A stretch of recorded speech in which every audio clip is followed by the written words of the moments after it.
다음 주제를 보도록 하겠습니다. 다음 주제는 운영위의 한동훈으로 잡았습니다. 한동훈 법무부 장관은 법사위에 나오죠. 근데 운영위에서도 한동훈이랑 똑같다라는 얘기가 나온 사람이 있습니다. 바로 김은혜 홍보수석인데요. 어제 국회 운영위가 있었기 때문에 여기에 참석했었는데 야당 의원들과의 설전 모습 때문이었습니다. 그 장면을 잠깐 보겠습니다. 이런 언론 보도 내용인데요. 기억나십니까? 모릅니다. 모르십니까? 네, 기억 안 나세요? 전혀 모릅니다. 당시에 대대적으로 언론에 보도됐던 내용이라서 질의를 드리는 거고요. 이것이 당시에 사실인가요? 보도 내용을 보셨잖아요. 근데 보도 내용이 사실입니까? 저는 이 보도됐던 사안에 대해서 내용에 알고 대해서 있지 못합니다. 말씀드리는 거예요.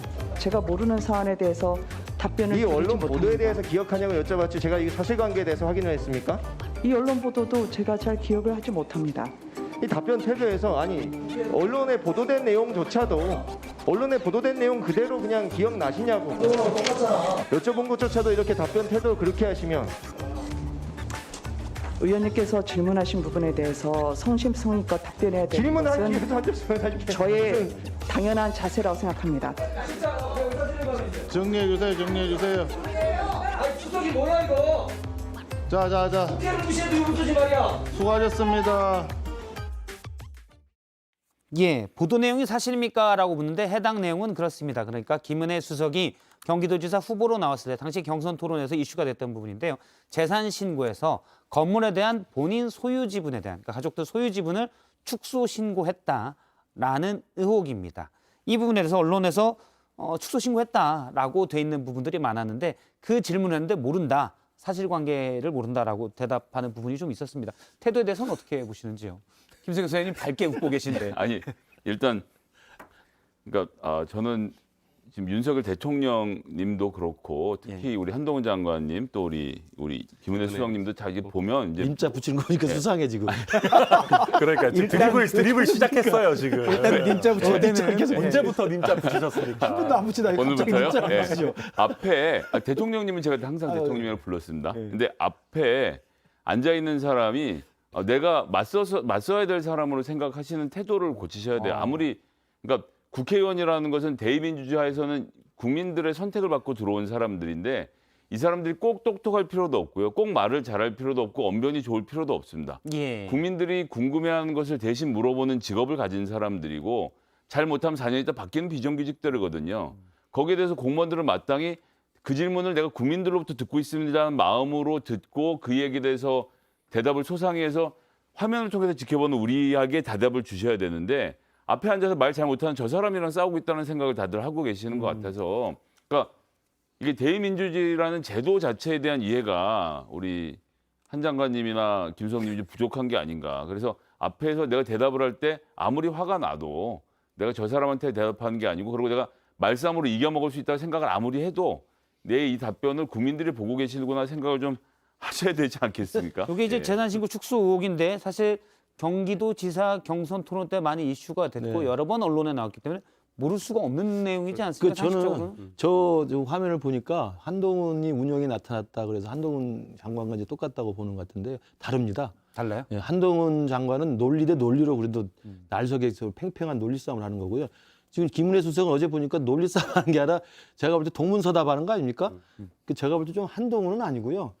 그냥 또 다른 그 운영위에서의 김은혜 수석인 것 같습니다. 제가 볼 때 모를 리가 없을 것 같아요. 모를 리가 없죠. 왜냐하면 지금 경찰 수사 중이고 곧 경찰에서 소환할 가능성이 있다는 거 아니겠습니까? 그러면 본인한테 그런 사건으로 고소고발이 들어가서 경찰이 수사 중이면 본인한테 그 경찰서에서 고소고발장이 옵니다. 저도 몇 번 받아봐서 알아요. 그렇기 때문에 모를 리가 좀 없다고 저는 개인적으로 판단이 되는데 아마도 이제 그 질문에 대한 답변을 하고 싶지 않아서 저렇게 한 것 같은데 제가 어떤 올바른 태도는 아닌 것으로 보여요. 한동훈 장관과는 다릅니다. 한동훈 장관은 논리로 반박한 것이고 지금 어제 보인 김은혜 수석의 모습은 동문서답이기 때문에 제가 볼 때 좀 발뺌 작전 같아요. 네. 어제 한동훈 장관의 모습, 그러니까 그저께 이렇게 나온 모습들 보면은 별로 논리는 없고요. 약간 이준석 따라하기 같다는 생각이 들었습니다. 윤석열 대통령이 한 어법을 갖다가 이준석 전 대표가 따라했잖아요. 질문한 사람들을 계속 따라하는 식으로 그렇게 한동훈 장관이 안에서 별로 논리는 없었고요. 제가 오늘 김은혜 수석도 지금 보면 이게 질문을 무시하는 거예요. 그러니까 계속 귀를 쫑긋하면서 못 듣는 척하거나 다시 물어보면서 시간을 보내는 거죠. 이게 보통 질의 시간이 정해져 있기 때문에 그냥 마이크 꺼지기 기다리면서 계속 그냥 이렇게 하는 거예요. 자기도 국회의원 해봤기 때문에 아는 거거든요. 그냥 답변하기 싫으니까 약간 그 말장난하면서 무시해 가면서 시간 때우고 그러니까 권성동 위원장이 시간 얼마 안 남으니까 야, 시간 끝났다고 이제 그만하라고 하잖아요. 그러니까 제가 보기에는 굉장히 그 앞에 김성현 소장님 말씀대로 이 국회의원에 대한 본인도 국회의원이었는데 이렇게까지 무시를 하나 싶을 정도로 좀 너무 좋은 모습 안 보여줬다라고 생각하고요. 어떻게 보면 어제가 데뷔 무대잖아요. 진짜 예. 수석 되자마자 첫 국회 출석인데 굉장히 바람직하지 않았다라는 생각이 듭니다.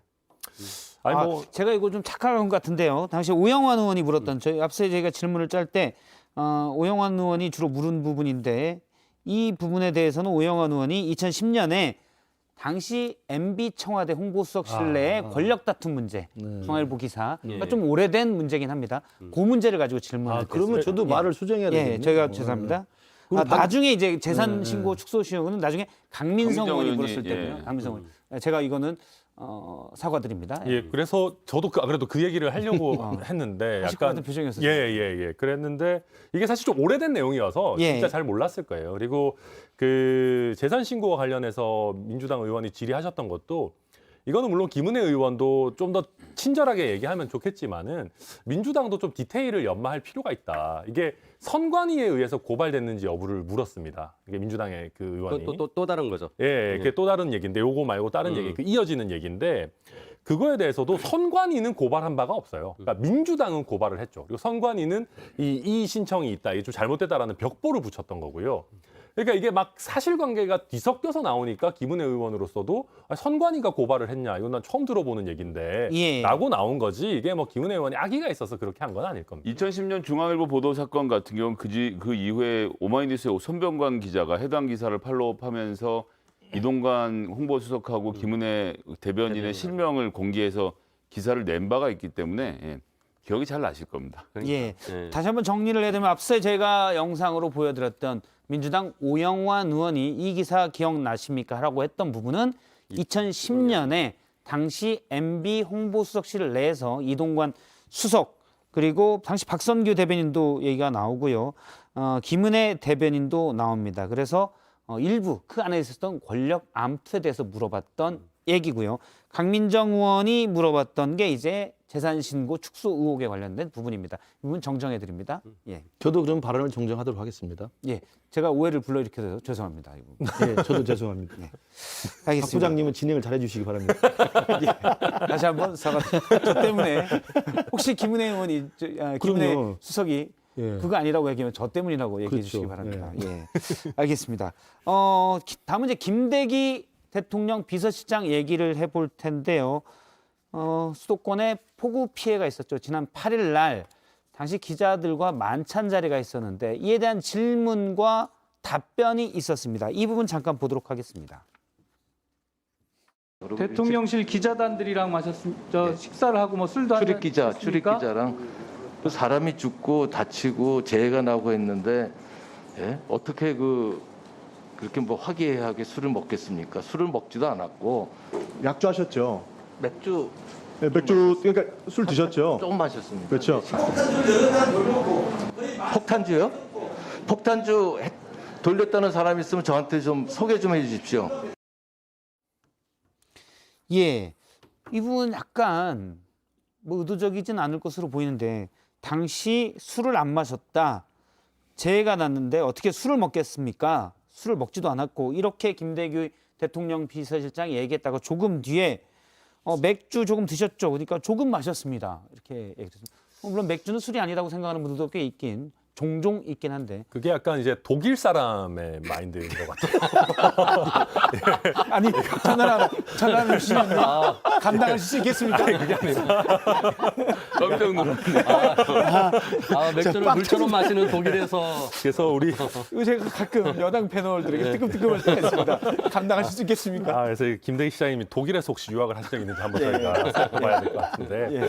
그러니까 아니 이게 물론 우리가 음료처럼 맥주 조금 이렇게 마실 수는 있죠. 예. 근데 그렇다고 하면 첫 질의에서 그냥 그렇게 맞았다고 말씀을 하고. 하셨어야지. 이걸 뒤에 와가지고 이렇게 하니까 좀 모양새가 우스워졌고요. 그리고 이 지금 뭐 맥주를 마셨니 많이 이 논란보다도 사실은 김대기 비서실장께서 그때 있었던 상황에 대한 총체적인 유감 표명이나 사과 같은 거를 먼저 하셨었어야 되지 않나라는 생각을 해요. 그러니까 대통령이 아니라 내가 비서실장으로서 아니 지금 그날 술 약속이 그 대통령실 출입 기자들이랑 있었던 거 아니겠습니까? 예. 그때 우리 비가 와가지고 우리 약속 좀 연기하자. 그럼 기자들이 그걸 왜 싫어하겠어요? 오히려 미담 기사 써줄 겁니다. 약속도 팽개치고 뛰어들어간 비서실장 이렇게 써줄 수 있는데 그런 거에 대해서 내가 판단이 그때 당시에 이 정도로 심각한지 몰랐다. 송구하다라고 얘기하고 넘어갔었어야 되는데 그 본질적인 내용이 안 나오니까 술 마셨냐, 먹었으면 얼마나 먹었냐, 폭탄주 먹었냐 이런 게 따라오는 거 아닌가 좀 예. 아쉽습니다. 네. 이 부분도 있습니다. 제가 이 부분도 보고 같이 얘기를 하도록 하겠습니다. 이 만찬이 몇 시에 끝났냐라는 얘기가 있었는데요. 박홍근 원내대표가 술자리가 8시 50분까지라고 제보를 받았다라고 하니까 김대기 비서실장이 기사에 8시 30분까지라고 나왔고 7시에 시작해 9시 이전에 끝났다. 그러니까 신문에 났다고 8시 30분을 이야기하더니 지금 9시라고 말을 바꿨다. 다시 따졌습니다. 그러니까 김대기 실장이 저는 8시 30분으로 생각하고 있다라고 얘기했습니다. 이게 30분이 왜 중요하냐면 강남역 침수는 정말 큰일이잖아요. 네. 침수가 보고된 게 8시 38분입니다. 신고가 접수된 게. 그래서 신고가 접수된 뒤에도 만찬 자리를 하고 있었다 하면 상당히 부적절할 수 있는 거가 되는 거죠. 저게 왜 화면으로는 안 나오나요? 저희 영상으로요? 예. 영상이 너무 많아서 제가 그래픽으로. 그렇습니까? 예. 예, 근데 저 부분도 지금 우리 천나람 변호사 말한 것처럼 이 부분에 대해서 정무적으로 지금 사실은 그 당시 강남역 침수라는 서울시에 물난리가 났을 때 대통령실이 적절하지 못한 대응에 대해서 포괄적으로 그리고 진심 어린 사과를 먼저 하는 게 먼저예요. 그러면 저렇게 구체로 들어가서 맥주를 마셨느니 폭탄주를 먹었느니 8시 30분 끝났느니 라고 하는 디테일한 부분에 들어가서 공격에 들어오지도 않을 거고 그것에 대해서 또 변명을 하다 보니까 꼬이는 거거든요. 예. 아니 8시 30분이 끝났는지 50분 끝났는지 모르지만 답변이 부적절하잖아요. 신문에서 보니까 8시 30분에 끝나고 나와 있습니다. 그걸 왜 그 이야기를 합니까? 근데 자기는 9시에 끝난 걸로 알고 있다. 근데 누군가 얘기하더라고요. 당시 술값 계산이 됐을 테니 영수증을 보면 시간이 찍힌다. 그러니까 이게 제가 볼 지난번에 때 이제 수행했을 때 우리도 우리 김기식 교수님도 말씀하셨죠. 그러니까 아니 그렇게 비가 많이 오는데 대통령이 집으로 가다가 차를 돌려서 다시 집무실로 와서 이 수해 재난 사항을 컨트롤 타워 역할을 하면 됐었을 텐데 왜 못했냐. 그때 우리 다 같이 그 부분 얘기했는데 이 비서실장마저도 이때 이렇게 술자리에 있었으니까 아무도 대통령한테 그런 얘기를 할 수 없는 상황이었다는 게 이제 지금 드러나는 거죠. 그러니까 좀 계속적으로 말씀드리지만 뭔가 시스템적으로 움직이지 않아요. 지금 대통령실이. 예. 각자 굉장히 프로라고 생각하시는 분들이지만은 굉장히 다 아마추어로 지금 행동하고 있고 운영에 대해서도 결국은 이렇게 사후 약방식으로 자꾸 말 바꿔가면서 그냥 모면하는 지금 과정이 되고 있고요. 저는 예. 당시에 진짜 대통령 비서실장이 그 자리에 있었다면 대통령이 그렇게 되게 안 계셨겠죠. 지금 말씀하신 부분도 저희가 준비를 했습니다. 왜 비가 왔으면 만찬 끝나고 대통령실로 비서실장이 가지 않았냐는 질문에 대한 답인데요. 예. 답변이 좀 의아합니다. 들어보겠습니다.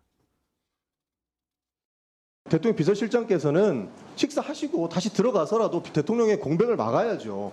아크로비스타에서 어떻게 그 국가 전체의 재난을 컨트롤을 합니까? 요새는 지금 코로나 때도 그랬지만 다 비대면 아닙니까? 전화로 다 할 수 있고. 재난 대응을 비대면으로 한다라고 말씀하시는 거는 저희 굉장히 실망할 수밖에 없는 상황밖에 안 됩니다. 재난 대응을 코로나도 그렇고 비대면으로 한다. 이거 잘 납득이 안 돼요. 기자들이랑 술자리도 비대면으로 하셨으면 좋았을 텐데 아쉬움이 들고요. 예. 이날 행안부 장관 본인의 사적 무슨 행사에 가서 5시간 동안 만찬 즐기면서 군산에 있었죠. 절대 술은 먹지 않았다고 말씀하시는 모습에서도 그렇고 청와대 대통령실의 상황실에 재난 담당자도 이날 휴가였는데 복귀도 안 했고 상황실장이 자 대통령 비서실 수석들은 다 대통령실로 모여 주십시오라고 말도 안 했고 그날 아침에 300mm, 1년에 300mm 비가 온 날이 잘 없거든요. 예. 호가 경보가 떴는데 대통령 퇴근하셨으니까 우리도 이제 나갈까라고 나갔다는 자체가 저는 듣고도 믿겨지지가 않습니다. 누구는 임플란트를 몇 개씩 한다는 대통령실이 직원 복지 하나 기가 막히게 해주시는 거 같네요. 제가 농담으로 그냥 한 말씀 드리면 아마 그 재난 상황이니까 안보실장 소관을 알고 계셨는 것 같아요. 아니요, 그 상황실장이 했었어요. 아 그래요? 예. 재난 상황이니까 국무총리가 알아서 하겠다고 대통령실은 놀았을 가능성이 있는 거 같습니다. 총리한테 맡겼다고 생각한 거 아, 같습니다. 농담으로 한 건데 너무 진지하게 받으니까 제가 이상해졌네. 재난을 비대면이라고 대답하는 거는 그러니까요. 일단 비서실장의 전문 감각은 그럼요. 없는 걸로 저런 분들은 이해가 됩니다. 교체 안 하고 지금. 알겠습니다.